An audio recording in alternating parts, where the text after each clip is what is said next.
Well, my name is Keila, and I did this PowerPoint on right triangles trigonometry function to help you. So a trigonometry function is a function with an input and output. The input it's an angle measure, and the output is the ratio of the sides. So in this right triangle, as you can see, we have our little square, which means 90 degrees. We have our hypotenuse, adjacent, and opposite. Right here, we have the adjacent because it's touching with angle A, and our opposite because it's the side A. But if we were doing another angle, like angle B, that will be, opposite would be side B, and our adjacent would be on side A. Our hypotenuse always stays on the same size, and it has to be the longest size. So that's how you know it's the hypotenuse. So the sine of an angle is the ratio of the length, opposite angle A, and the length of hypotenuse. Sine of A equals opposite length over hypotenuse, which is A over C. Cosine of an angle A is the ratio of the leg adjacent to angle A, length of hypotenuse. Cos of A equals adjacent length over hypotenuse equals B over C. Right now we have B over C because we have a triangle A, B, and C, but in some occasions you're going to have like K, L, and M, so your letters are going to change. Tangent of an angle A is the ratio of the length of the opposite to A to the adjacent. Tan of A equals opposite length over adjacent, which is A over B. On inverse trigonometry, they have an input and an output. The input in this time, it will be the ratio of the sides, and the output is an angle measurement. As you can see, they changed for a normal one, they switch. So inverse of sine will be A over C. The inverse of cosine will be B over C, and the tangent will be A over B.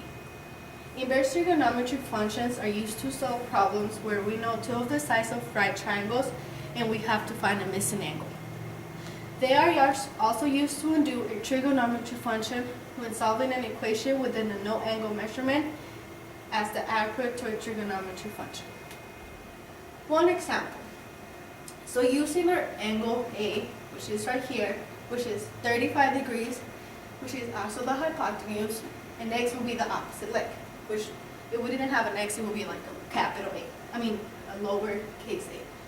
So therefore, we're going to use the sine ratio, which is sine, which is 35, equals x over 15. Our sine of 35 is 0.5735. So we multiply sine of 35 by 15, and that is going to give us 8.60. Therefore, our x is equals to 8.60. So example 2.